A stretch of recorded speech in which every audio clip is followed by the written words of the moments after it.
옛날 어느 작은 마을에 건강을 중요시하는 한 농부가 있었다. 어렸을 때부터 그는 자연에서 나는 신선한 음식이 우리의 몸과 마음을 얼마나 강하게 만들어주는지를 배우며 자랐다. 농부의 할머니는 늘 말씀하셨다. 음식이 바로 우리의 약이다. 할머니의 가르침 덕분에 그는 항상 신선하고 유기농으로 재배한 작물만을 섭취하려 노력했다.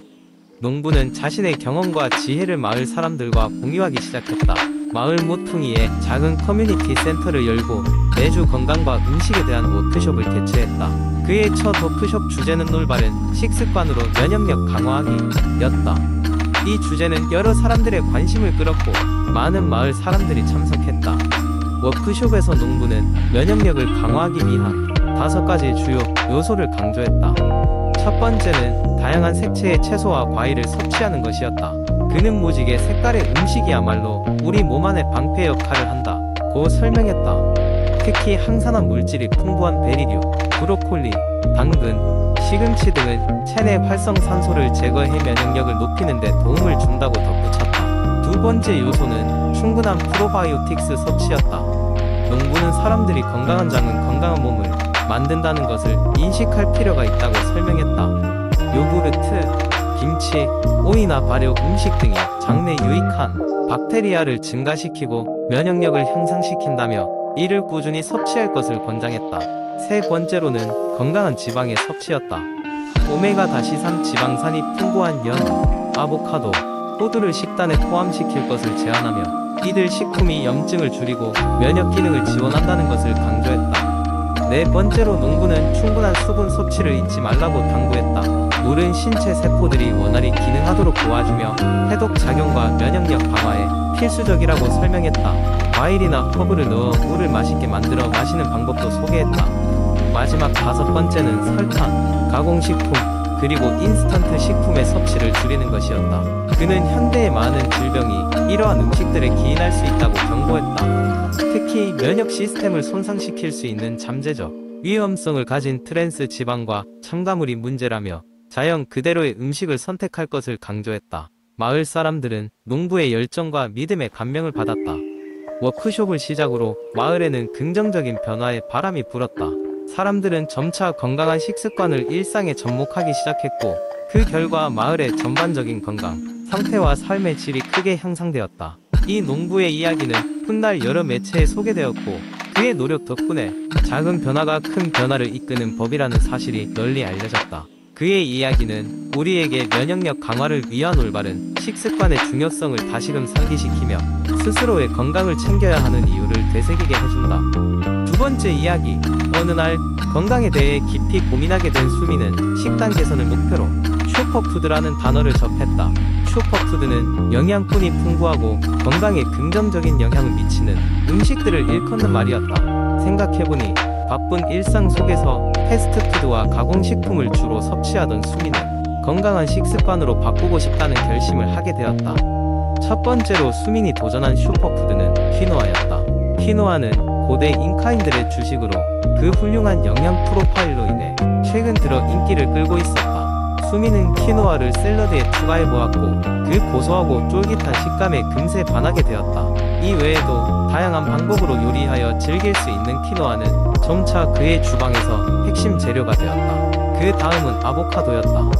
아보카도는 건강한 지방과 각종 비타민, 미네랄이 풍부해서 인도식은 물론 서양식 샌드위치 등 다양한 요리에 잘 어울렸다. 특히 아보카도 토스트는 수민의 아침 식사로 자리잡게 되었다. 아보카도의 크리미한 식감 덕에 그는 매일 아침을 여는 것이 한층 기대되었다. 수민은 또한 베리류에도 관심을 가졌다. 블루베리, 라즈베리, 스트로베리 등은 항산화 물질이 가득하여 면역력을 높이고 노화 방지에 도움을 준다고 알려져 있었다. 그래서 그는 매일 아침 요거트에 다양한 베리들을 추가하여 건강한 디저트를 즐기기 시작했다. 이쯤 되니 혈색도 훨씬 좋아지고 활력이 넘치는 자신을 발견할 수 있었다. 또한 수미는 녹색 채소의 중요성도 놓치지 않았다. 케일과 시금치 등 다양한 녹색 채소는 필수 영양소가 가득하여 에너지 수준을 높이고 피부 건강에도 도움을 주었다. 이러한 채소들은 주로 스무디에 넣어 섭취했다. 그 결과 어려 보인다는 칭찬을 자주 들을 수 있었다. 식단 개선의 끈을 놓지 않으려 수미는 꾸준히 새로운 슈퍼푸드를 탐험하고 소개받았다. 예를 들어 치아 씨드로 만든 푸딩은 그에게 새로운 영양 간식이 되었다. 또한 연어와 같은 오메가-3 지방산이 풍부한 음식을 간식용 견과류와 함께 곁들이면서 그는 점점 더 건강하고 만족스러운 식단을 완성해 나갔다. 이런 경험을 통해 수미는 건강한 식습관이 단순히 질병 예방뿐만 아니라 삶의 질을 크게 향상시킬 수 있음을 깨달았다.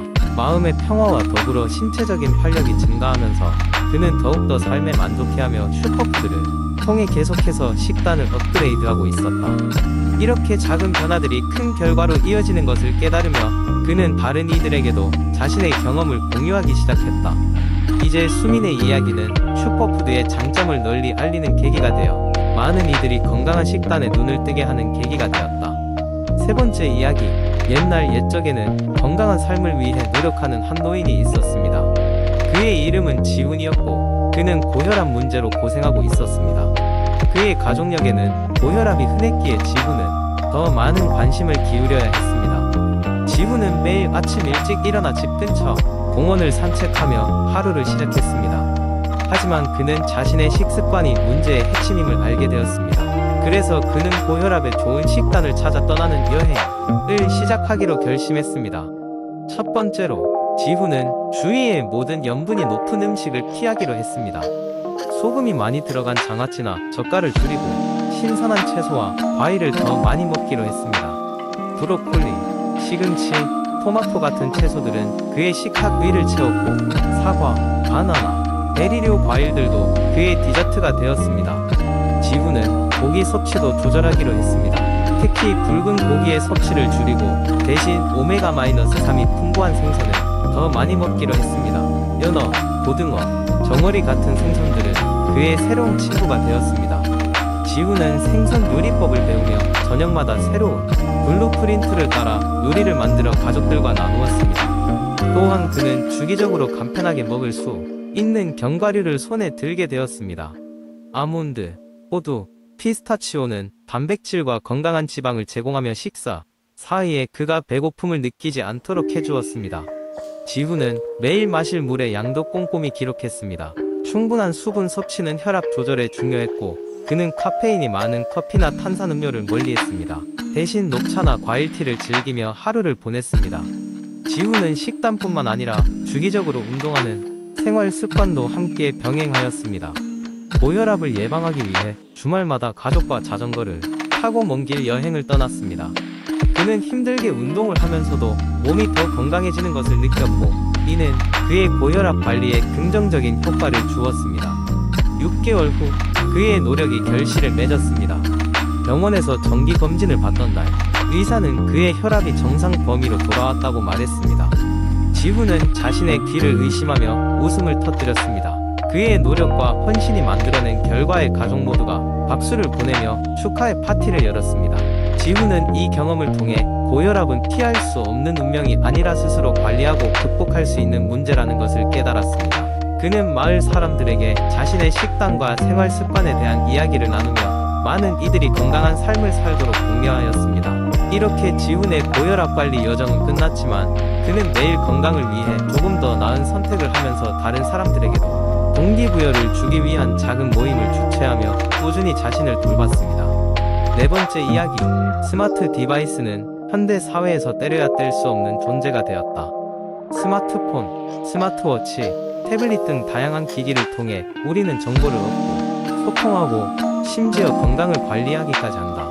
그러나 이러한 디바이스가 우리의 건강에 미치는 영향은 단순히 긍정적이거나 부정적이라고 말하기 어려운 매우 복합적인 양상을 띈다. 첫째, 스마트 디바이스는 건강 모니터링에 중요한 역할을 한다. 예를 들어 스마트워치는 하루 동안 걸음 수를 추적하고 심박수를 측정하며 수면의 질을 분석할 수 있다. 이런 기능은 개인이 자신의 건강 상태를 간편하게 추적하고 필요할 때 건강한 삶을 위해 변화를 도모할 수 있는 기회를 제공한다. 앱을 통해 식단을 관리하고 체중을 기록하며 운동 목표를 설정함으로써 자가 건강 관리에 매우 유익할 수 있다.